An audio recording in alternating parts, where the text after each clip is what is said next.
Two figures drop from the trees, ambushing a traveler on the forest path below. A man scrambles on the ground, his face contorted in a desperate, angry snarl. He realizes with dread that the woman he wronged has relentlessly hunted him down. A white-haired assassin lands with lethal precision, her blade crackling with energy. Her single-minded goal is to end him, right here and now. A powerful blow connects, sending the man flying backward in a spray of dark mist. She moves with supernatural speed, a blur of motion against the setting sun. After landing, she casually recalls her weapon, leaving him wounded on the ground. She turns to him, her expression cold as she recalls how he once crippled her. With her sword now at his throat, she declares that the roles have finally been reversed. Her blade finds its mark, a swift and merciless end to their confrontation. She looks on with cold annoyance, unimpressed by the final outcome. He questions his very existence, wondering how he ended up in a game world at this critical moment. His mind drifts to the game he once played, a martial arts world so real it felt like a second life. He specifically chose the path of a capital city villain for his next gaming session. Now he's trapped in his villain's body, right as the holy maiden he wronged comes for payback. His character's backstory involves targeting Yin Tingshui, the daughter of a prince who conspired with a demonic cult. Consequently, her family was stripped of their wealth and status, condemned to a life of exile. In her moment of weakness, his character delivered the cruelest blow, shattering her martial arts foundation forever. All of this leads back to the present, where he faces the fully empowered woman he wronged, lamenting his truly unsatisfying fate. Shattered reality, a splash of crimson against a fractured sky. A ceremonial dagger lies on a wooden surface, a grim tableau. An eye opens wide, filled with shock and dawning realization. He stands in ornate robes, a flicker of confusion in his gaze. Recognition dawns. He's trapped in his game character's body. He stands over a swirling vortex of light and energy. Drawn into the vortex, he's swept away by unknown forces. He realizes he's encountering the game's system interface. Information floods his mind, revealing his character's abilities. A flashback reveals his character's morally questionable past. He recalls his character's grim fate, poisoned by the Empress Dowager with only 3 years left to live. Fortunately, he also remembers possessing a powerful starting skill, the dragon-slaying blade technique. He calculates the timeline, confirming he's only 1 month into the game's story. A sudden realization hits him. This early stage of the game is his golden opportunity. His subordinate interrupts his thoughts, announcing it's time to raid the prince's mansion. A knowing smirk forms on his face, a new plan already taking shape. They arrive at the target, a grand estate being washed by a torrential downpour. He observes the immense wealth of the prince, a fortune about to change hands.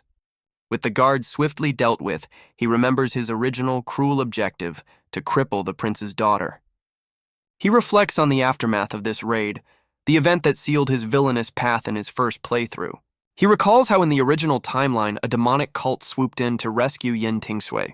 Determined to change his fate, he stands in the rain, plotting a completely new approach. A wicked smile spreads across his face as he formulates a brilliant, twisted plan centered around her. His confidence stems from a unique skill that converts his enemy's hatred into personal power. Meanwhile, inside the mansion, Yin Tingshui sits alone, unaware of the storm brewing outside her door. Her eyes widen with terror as she's trapped in a recurring traumatic nightmare. She relives the moment her cultivation was brutally severed, a punishment for her family's alleged crimes. A single thought echoes in her mind. Is there any escape from this cruel destiny? Suddenly, the doors fly open, revealing his imposing figure standing at the threshold. He looks down at her with a triumphant smirk, savoring the moment he's finally cornered his target. She looks up, asking if he is the one destined to shatter her martial foundation. Her nightmare becomes reality, and a system notification confirms her rising negative emotions. He grabs her chin, surprised that she seems to recognize him already. With a cruel smile, he reveals his deep knowledge of her family's secret dealings with a demonic cult. He shocks her further by revealing her hidden status as the cult's designated pure saintess. Ignoring her disbelief, he overpowers her, musing on what her fate will be. She glares with hatred, remembering the ruthless man who destroyed her entire world. He leans in, whispering that her destiny is now entirely in his hands. In a final act of defiance, she lashes out, her fury only fueling his power system. He effortlessly counters her attack, asserting his complete control over the situation. He casually tosses her aside, noting how her negative emotions are steadily increasing his power. She scrambles away in terror, pleading for him to keep his distance. He questions her resolve, asking if she truly desires a future as a murderous cult leader. With tears in her eyes, she defiantly claims any fate is better than enduring his humiliation. He counters with a cruel smirk, wondering how she could face her late mother with such a choice. His intimate knowledge of her family's past leaves her utterly speechless and afraid. A painful memory flashes through her mind of a promise made at her mother's deathbed. He looms over her, leveraging the secret of her identity to threaten everyone she cares about. The weight of his threats crushes her spirit, leaving her with no way out. In a moment of total surrender, she closes her eyes and yields to his control.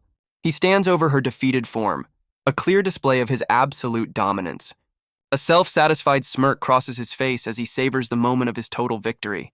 In a surprising turn, she looks up at him with a coy and inviting expression. He scoffs at her attempt, questioning why he would be in any hurry to claim his prize. His cruel intentions become clear. He plans to torment her long before the end. Clinging to her robes, she fully surrenders herself to his control. He demands more than just submission, insisting she address him by a new title. Humbled and broken, she kneels before him and acknowledges him as her master. A system notification confirms his power has grown from her hatred, though his 3-year lifespan continues to tick down. This new surge of power is exactly what he needs to finally master the legendary dragon-slaying blade technique. He realizes that before mastering the blade, he must first learn a technique to absorb and replenish his qi. A devious plan sparks in his mind as he approaches Yin Ting Shui, who nervously questions his intentions. He reveals his true goal with a triumphant grin, demanding she hand over the legendary star-sucking great technique.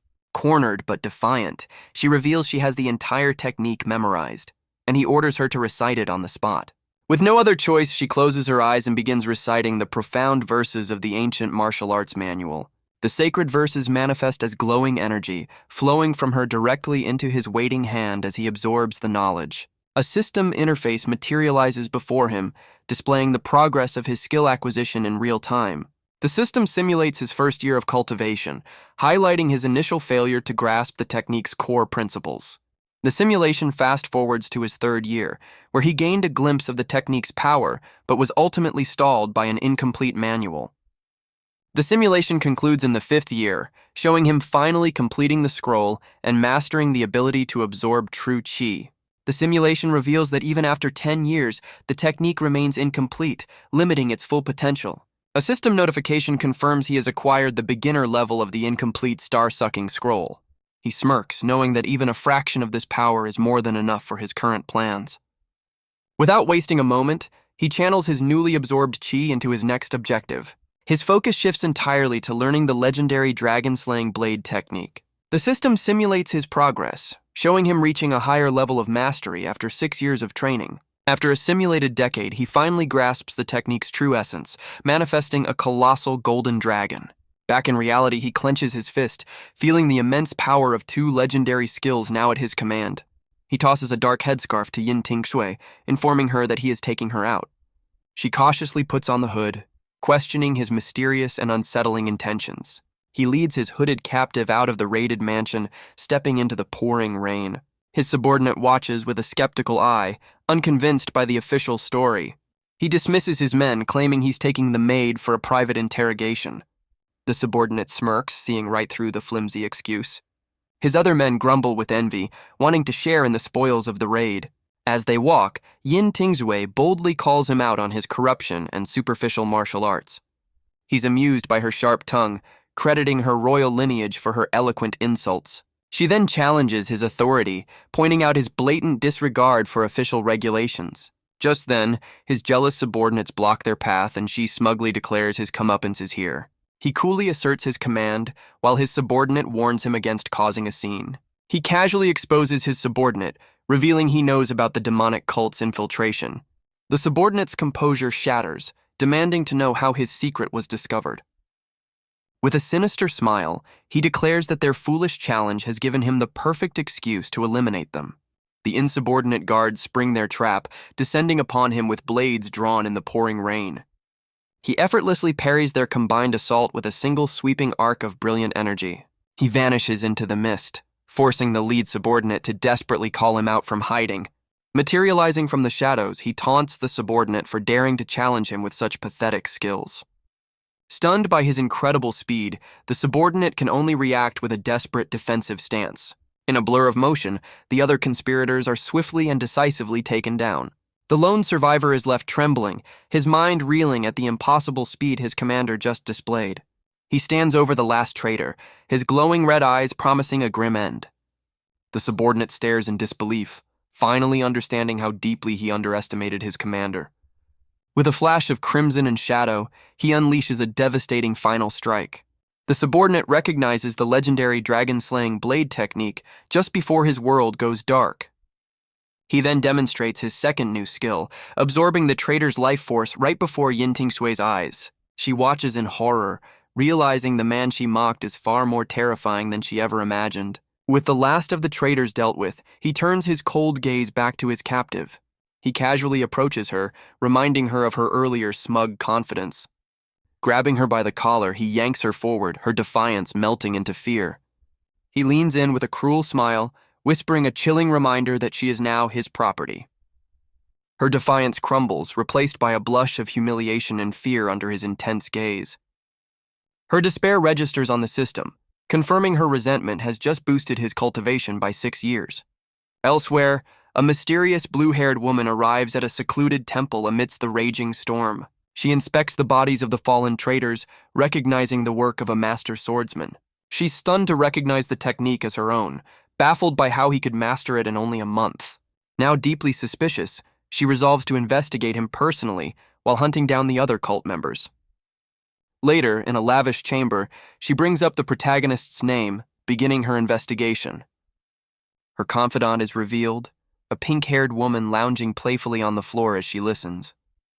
She instructs her companion to investigate the protagonist, warning her that he is far more dangerous than he appears. The companion's playful teasing about her interest in a man catches the investigator off guard, causing a flustered reaction. The investigator dismisses him as all flash and no substance, her flustered reaction telling a different story. She quickly departs, leaving her companion with a final stern reminder to stay focused on the mission. Her pink-haired friend, however, decides to turn this investigation into a personal and playful encounter.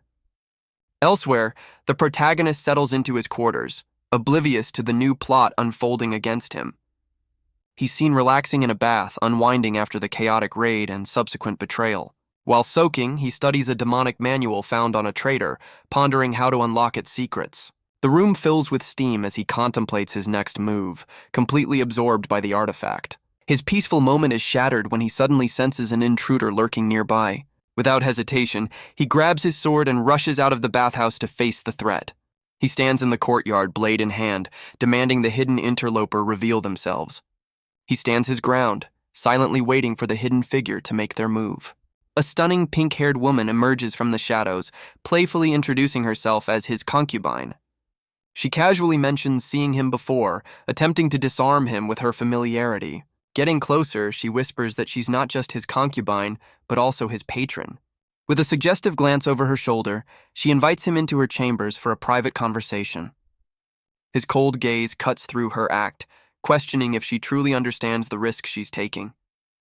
Undeterred, she offers him a tempting proposition, placing her hand on his to seal the deal. He accepts her invitation, leading her inside as the doors close behind them. In a sudden reversal, he sweeps her into his arms, deciding to grant her bold request on his own terms. Caught off guard by his forwardness, she can only comment on his surprising impatience. She playfully warns him not to be too rough, trying to maintain control of the situation. Her feigned complaint reveals she's enjoying the dangerous game she started. He turns the tables, informing her that attempting to seduce him carries a heavy price.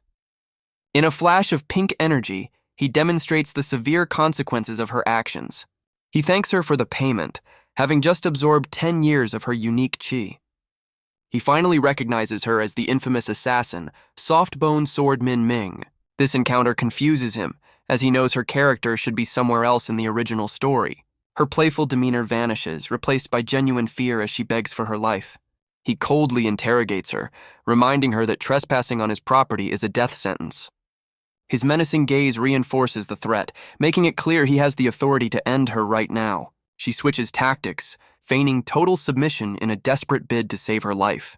He grabs her chin, coldly dismissing her attempt to use her beauty to manipulate him. His cruel words trigger a system notification, confirming her humiliation is now fueling his power. A wicked smile spreads across his face, pleased with how easily he can provoke her for his own gain. Her confidence shattered, she turns away and demands to know what he truly wants from her. He casually dismisses her, ordering her to leave and immediately cease her investigation. Stunned by his unexpected mercy, she turns back to confirm if he's actually letting her go free. He watches her with a calculating gaze, enjoying her confusion as she tries to understand his motives. Suddenly, the blue-haired investigator arrives in the courtyard, asking about a missing courtesan. With a confident smirk, he reveals a now-masked Min Ming, assuring the investigator that she's perfectly safe with him. He taunts the investigator with a blatant lie, claiming the courtesan offered herself to him, and he refused. Enraged by his disrespect, she draws her blade and reminds him of the severe penalties for his actions. Her sword glows with power as she prepares to deliver justice on the spot. He responds with a show of force, slamming his own sword down and shattering the courtyard stones. Seeing his defiance, she changes tactics, assigning him a new mission he must cooperate with. She commands him to join her in hunting down the demonic cult remnants still hiding in the capital. A wicked grin spreads across his face as this new development aligns perfectly with his secret agenda. His thoughts turn to the game's first dungeon, the Demon Suppression Altar, a place teeming with opportunity. He remembers the altar's purpose, a sacred site built by powerful sects to contain demonic forces. Standing with his men, he calculates the time, anticipating a crucial event from the game's timeline is about to unfold. In a bustling tea house, a group of disciples gossip about their senior martial sister's unusual silence. They speculate that she's been intently watching for someone ever since arriving in the capital. The woman, Zhou Yitang, sits alone, her gaze fixed and her thoughts a mystery. Elsewhere, the protagonist and the investigator ride toward a secluded pavilion, their arrival not going unnoticed. Inside, a protector elder of the bright dark divine cult questions the sudden appearance of a visitor. The protagonist arrives with his entourage, respectfully announcing he's there to ensure the elder's safe departure. The cult elder is visibly flustered by this high-profile escort, sensing it's far too conspicuous. His unease grows as the protagonist warns him that a rival faction, the Eastern Depot, intends to apprehend him. He then offers a false sense of security, claiming his own faction's presence will prevent any trouble. A sinister smile reveals his true intention. He's not here to protect the elder, but to eliminate him. The meeting takes place in a serene pavilion, masking the underlying tension. The cult elder feigns gratitude, flattered by the protagonist's personal attention. With a sly grin, the protagonist suggests they share a drink before the elder's departure. The elder nervously agrees, preparing to serve his high-ranking guest. But the protagonist suddenly stops him, his hand gripping the elder's wrist. He insists that as the one providing the escort, the honor of serving is his. Taking the teapot, he calmly pours a cup for the unsuspecting cult leader. The elder accepts the drink with a forced smile, trying to hide his growing suspicion. He takes a sip, sealing his fate with the seemingly innocent gesture. A ship sails across the water, symbolizing the elder's final permanent departure. A grand vessel waits at the dock, its flag signaling the elder's impending departure. The gangplank is lowered, ready to carry the cult leader away from the capital forever. The elder formally thanks the protagonist for the escort, completely unaware of the deception. With a hidden smirk, the protagonist wishes him a safe journey, his true intentions masked. The unsuspecting elder and his entourage make their way toward the ship, walking straight into the trap.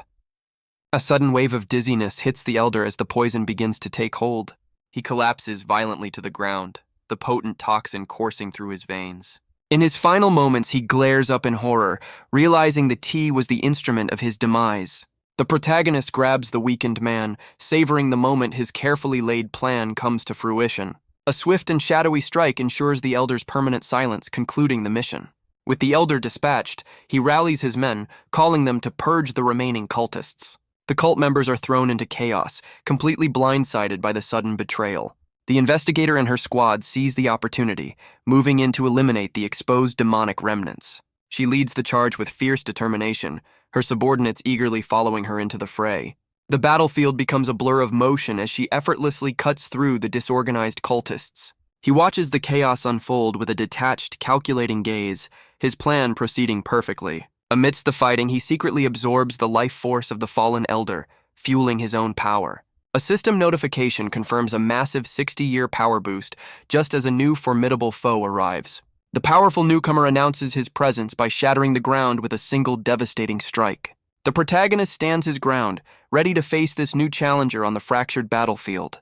The newcomer dismisses the investigator's subordinate as an eyesore, preparing to finish him off. Annoyed by the interruption, the protagonist steps in and grabs the large man by the face. With a single forceful motion, he slams the man's head into the ground, shattering the stone. He then begins absorbing the man's life force, a system notification confirming a 20-year power gain. Deciding the battle has gone on long enough, he prepares to unleash his full power. He launches a devastating spinning attack, creating a vortex of dark energy and flames. A colossal blade of fire erupts from his sword, engulfing the remaining cultists in a single strike. The investigator watches in awe, impressed by his heroic and decisive methods. Surrounded by fallen foes, a system notification reveals his total power now exceeds 200 years. He grits his teeth, struggling to contain the overwhelming amount of true chi he's just absorbed. He realizes the immense power is overloading his body, and he needs to recover immediately. The investigator notices his distress, but he brushes off her concern, insisting they leave. He then commands her to ride with him, using his potential collapse as a practical excuse. They make their way back through the sprawling streets of the capital. Riding together, she takes the reins while he struggles to stay upright behind her. He's forced to hold on to her just to keep his balance on the moving horse. As a gesture of thanks, he returns her precious martial arts manual, much to her surprise. With a sly grin, he decides to push her buttons, bringing up one of her commanders. He leans in close, cheekily suggesting that her subordinate has a secret crush on her. His audacious comment leaves her completely stunned, and her negative emotions skyrocket. Her fury triggers a system notification, confirming her negative emotions are being converted into his power. With a satisfied smirk, he confirms his objective of absorbing her chi is complete. Meanwhile, the disciples in the tea house continue to gossip about his decisive and deadly blade work. Her junior sister points out his lethal style, which she notes is at odds with their own sect's principles. She quietly observes him, revealing a hidden past connection by noting how much he's changed over the years. From a nearby balcony, a man angrily shouts at him, clearly disapproving of the public scene. Having dismounted, he now escorts her through the streets as she thanks him for seeing her home. He waves a cheerful goodbye, leaving her to fume in silent rage over the day's humiliation. Back in his quarters, he meditates to process his new power, with the system confirming he has 87 years of chi. He tests his refined control, unleashing a focused burst of energy that shatters nearby scrolls. He takes stock of his current skills, noting he possesses 3 powerful martial arts. He smirks, realizing he only needs a defensive art to achieve a state of near invincibility. Using the system, he begins infusing his true chi to simulate the creation of this missing technique. The simulation transports him to a vibrant natural world to begin his accelerated training. He channels his immense power, letting the energy flow through his meridians to shape the new art. He finds inspiration in a diving eagle, discovering its movements perfectly complement his existing blade style. The simulation jumps forward 23 years, condensing decades of practice into mere moments. Thanks to his insight, he achieves minor success with the new eagle fall technique at an astonishing speed. He stands with his blade, surrounded by golden energy as he perfects his new form. By the 37th simulated year, he successfully combines the 2 styles, creating a unique and powerful new blade art. The system officially registers his new creation, naming it the Sea Overturning Blade Art. Back in reality, a notification confirms he has achieved perfect mastery of his new techniques. He opens his eyes with a satisfied expression, having successfully integrated his new skills. Unbeknownst to him, Yin Tingshui has been secretly spying on his meditation from outside. She accidentally makes a sound against the window frame, betraying her hidden position. Her clumsy mistake alerts him, and she panics as he instantly moves to confront her. He appears behind her as she tries to flee, calmly pointing out her bad habit of eavesdropping. She internally panics, recalling a rumor she overheard that made her curious enough to spy. Instead of punishing her outright, he simply orders her to fetch some water, and she quickly complies. Her small punishment is revealed. She must wash his feet, a humbling task he clearly enjoys imposing. She looks up with a blush of humiliation, questioning the reason for his degrading treatment. He mockingly asks if she dislikes the task, clearly enjoying her complete submission.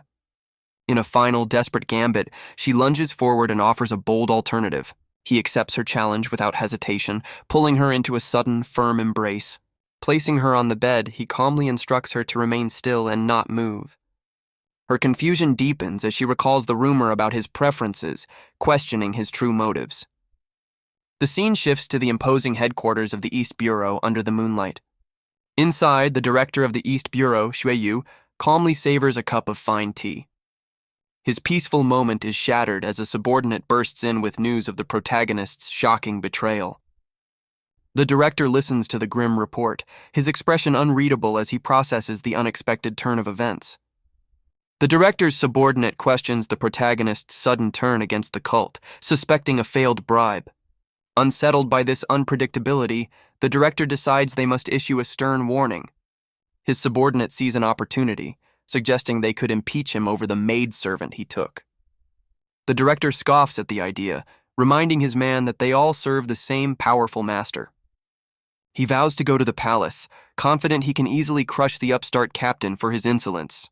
2 days later, the protagonist is summoned to the headquarters of his own bureau. He arrives at the office of his superior, Director Wu, and is promptly called inside.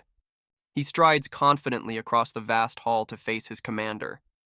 The director of the West Bureau, Wu Qingxing, immediately confronts him about a recent mistake. The protagonist calmly feigns ignorance, asking his superior to elaborate on his supposed error. Director Wu throws a formal complaint at his feet, demanding he read the accusation against him. He kneels to find an impeachment notice from the East Bureau, which his superior claims to have intercepted. The director highlights the vast power gap between him and his accuser, warning that this protection is temporary.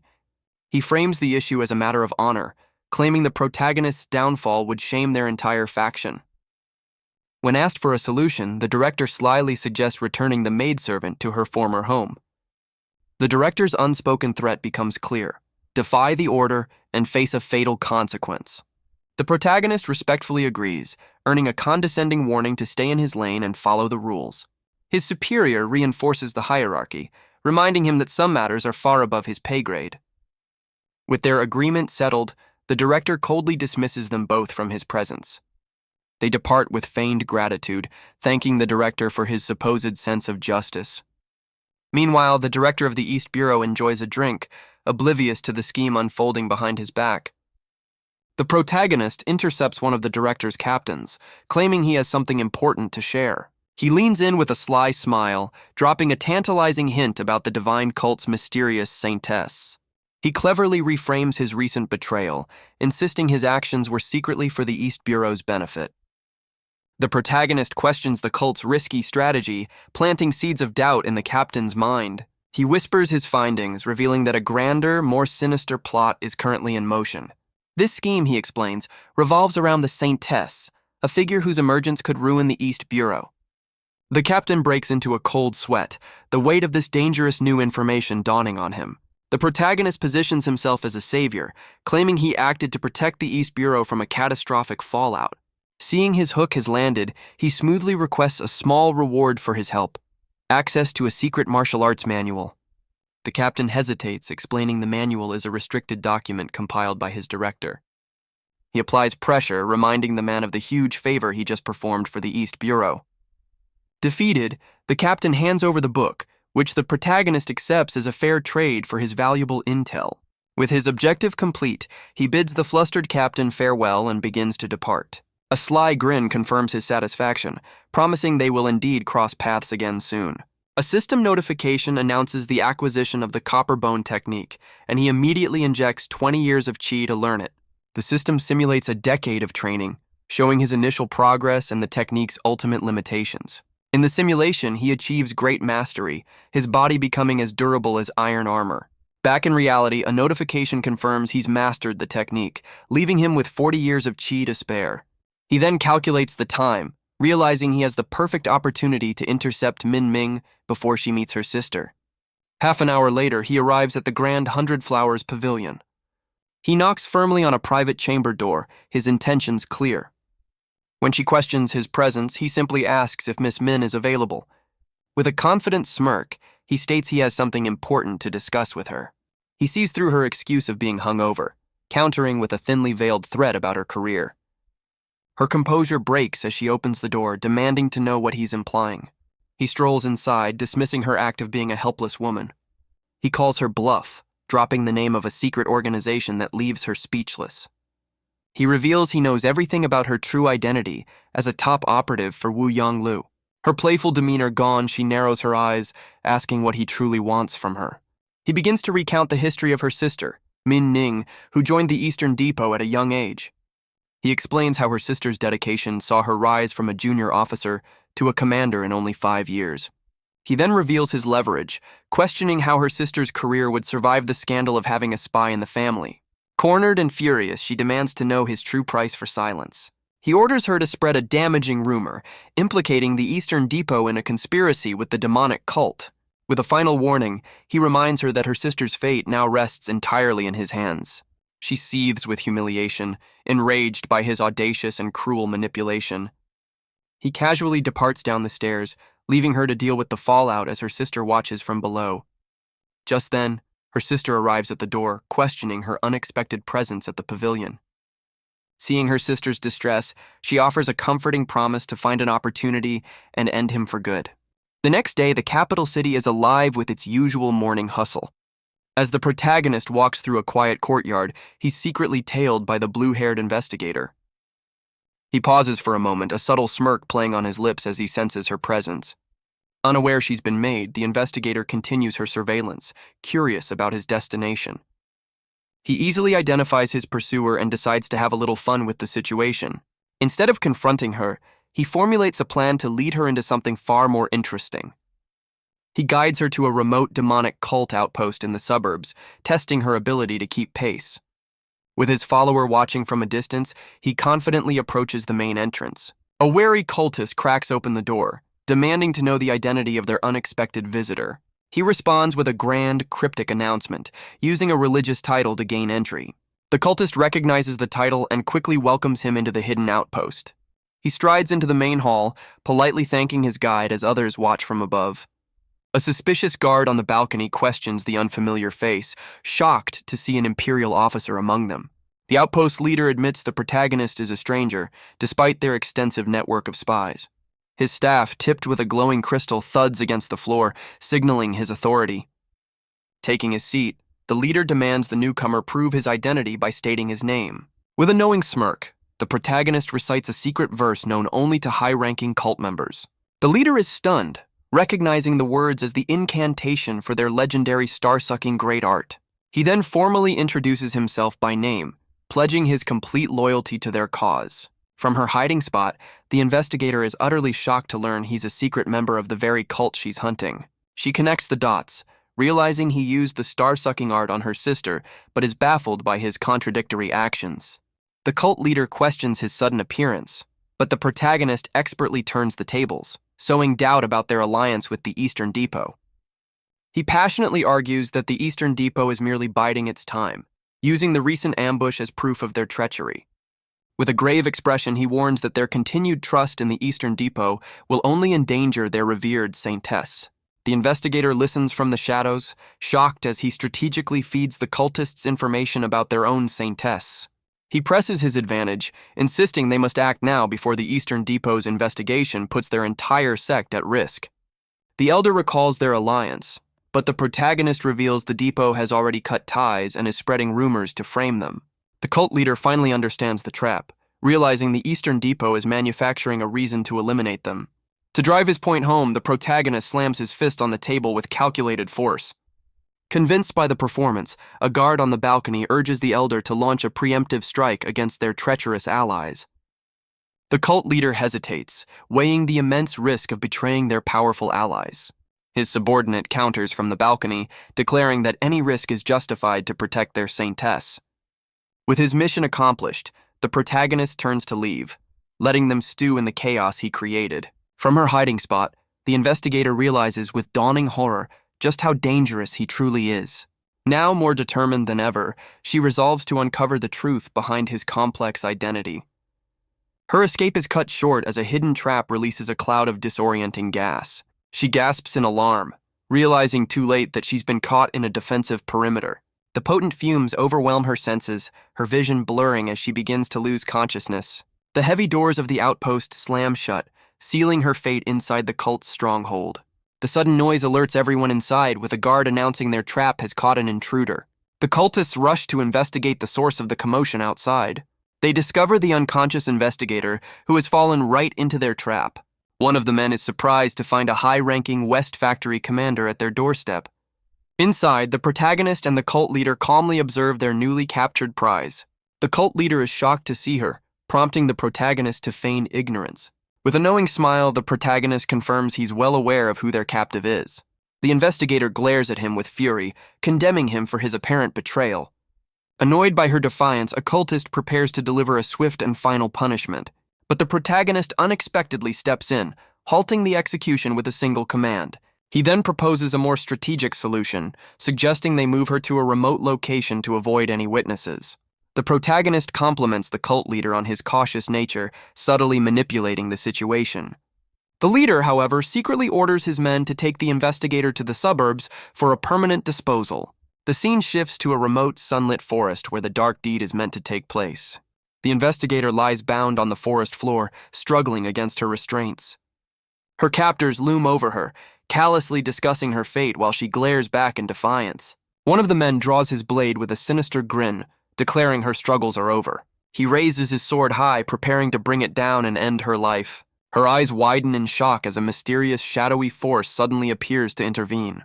The attacker screams in agony as the dark energy envelops him, stopping his blade mid-swing. The protagonist appears behind him, mockingly questioning why he actually tried to follow the order to kill her. The second cultist stares in disbelief as the protagonist stands over his fallen comrade. Annoyed by the question, he unleashes a shadowy attack to permanently silence the man. With both cultists dispatched, a system notification tallies up their combined 50 years of power. He then turns his attention to the bound investigator, who flinches as he looms over her. Her fear and confusion fuel his power, granting him a massive 60-year boost to his cultivation. In a surprising move, he offers her an antidote to the poison that has left her helpless. She takes the pill, and as her strength returns, the ropes binding her fall to the ground. Now free, she stands cautiously, realizing he has genuinely cured her of the weakening agent. Gripping her sword, she demands to know the true purpose behind his contradictory actions. He reveals his brilliant scheme, explaining how he'll frame her for the cultist's demise, leaving him as the only witness. He lays out the final piece of his plan, instructing her to deliver the bodies to the Eastern Depot. With a devious smile, he relishes the thought of turning his enemies against each other. She's stunned by his audacity, realizing he's manipulating both factions to achieve his own goals. The sheer depth of his cunning leaves her completely in awe of his strategic mind. He playfully reminds her of the consequences of disobedience, using her sister as leverage.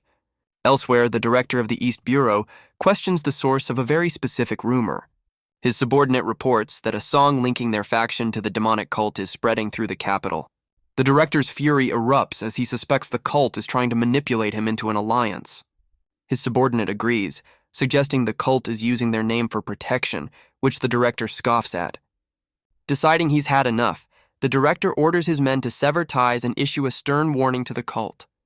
He also commands his men to investigate the cult's saintess, vowing to strike first if the rumors are true. Just then, the grim evidence of the protagonist's scheme arrives in the form of 2 blood-stained masks. The investigator presents the items to the director, dutifully playing her part in the elaborate setup. The director is surprised by her sudden appearance, questioning why a rival commander is in his office. The scene shifts to the demonic cult's headquarters, where the seeds of chaos are about to sprout. A battered cultist stumbles into the courtyard, desperately calling out for his leader. The cult's elder looks up in shock, demanding to know what has happened to his subordinate. The man recounts a fabricated tale of betrayal, claiming the investigator ambushed them and he barely escaped. Enraged by this deception, the elder unleashes his fury, convinced the Eastern Depot has betrayed them. The disguised protagonist bows, urging the elder to remain vigilant as the leader vows to avenge his fallen men. He offers a final disingenuous thanks, his deception now complete. Several hours later, back at his residence, the night is quiet and still. He relaxes in a bath, reflecting on his plan to sow discord between his enemies. A sinister smile confirms his goal, to profit from the chaos when they destroy each other. Just then, Yin Tingshui appears at the door, summoned to attend to her master. He acknowledges her presence with a smug, knowing glance over his shoulder. Taking her hand, he pulls her closer with a mysterious proposition. In a sudden move, he yanks her into the water, asserting his complete dominance. She lands in the bath, her composure shattered by the unexpected immersion. He holds her firmly, dismissing her protests and reminding her of her place. A system notification confirms her rising negative emotions are fueling his power. He taunts his captive, questioning when she will finally submit to his will. With a cruel smirk, he notes how easily she can be provoked for his own gain. Her humiliation intensifies under his unwavering and dominant gaze. He prepares to impose another degrading task, enjoying her complete helplessness. He then presents her with a contract, demanding she sign her life away to him. She stares in utter disbelief, completely baffled by this unexpected turn of events. He reveals she will be given a new identity, but she defiantly refuses to cooperate. He responds to her defiance by grabbing her hand with overwhelming force. Overpowering her completely, he makes it clear that her consent is not required. He cruelly reminds her that after 8 years of service, her freedom is a fantasy he controls. Her face flushes with humiliation as the harsh reality of her new life sinks in. Leaving her by the bath, he commands her to wait quietly, his dominance firmly established. Later that night, a full moon hangs over the capital, setting the stage for a new confrontation. The blue-haired investigator moves stealthily across the rooftops, her target's residence in sight. She lands silently in the courtyard, her movements betraying her elite training. With cold determination, she announces her intention to settle a personal score with the protagonist. She carefully spies through a window, trying to gather intelligence before making her move. Inside, Yin Tingshu is startled by the sudden appearance of an unexpected visitor. The investigator confronts the captive, surprised to find her sitting alone in the room.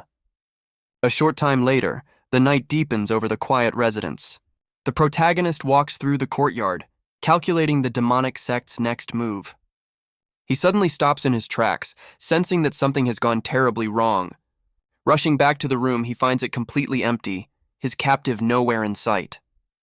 He discovers a note left behind, a cryptic invitation mentioning a saintess and a sister.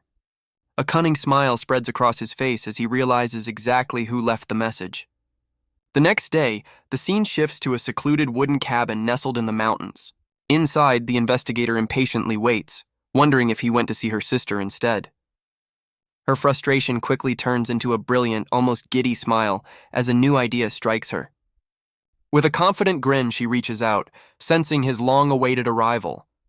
The investigator holds a blade to Yin Tingzue's throat, her interrogation taking a sharp turn. Suddenly, a powerful force shatters the cabin wall, sending splinters flying everywhere. A squad of demonic cultists bursts in, convinced the Eastern Depot has captured their saintess. The investigator is caught completely off guard, realizing her simple plan has spiraled into chaos. Elsewhere, a massive cultist army gathers, vowing to destroy the Eastern Depot for their perceived betrayal. The director of the East Bureau is stunned as a subordinate reports the demonic sect's sudden, unprovoked attack. With cold resolve, the director draws his blade, ordering his men to crush the demonic remnants. The conflict ignites as a storm of powerful energy techniques lights up the sky. Meanwhile, the protagonist stands alone in the rain, calmly facing down an entire army of cultists. An Eastern Depot commander rallies his forces, declaring a holy war to purge the demons from the capital. An Eastern Depot commander faces a furious cultist who accuses him of betrayal. The commander remains stoic, his expression unreadable as he prepares to end the confrontation. He effortlessly overpowers his opponent, grabbing the man by the face with one hand. A single devastating strike concludes the duel with brutal finality. With his foe dispatched, he issues a chilling new order. The saintess is to be eliminated on sight. Elsewhere in the rain-soaked capital, the chaos continues to spread. A figure hurries through the flooded streets, their urgent steps splashing through the puddles. The investigator drags Yin Tingsui along, furious that the demonic sect has somehow tracked them down. The cultists spot them, mistakenly identifying Yin Tingsui as their captured saintess. With a unified cry, the cultists launch their assault, determined to rescue their holy leader. The investigator and her captive find themselves completely surrounded by the enraged cultists. A furious cultist leaps forward, demanding they release the woman he believes is their saintess. Realizing she's trapped, the investigator draws her blade, determined to fight her way out of the ambush. She grits her teeth in fury, annoyed that her simple interrogation has escalated into a full-blown battle.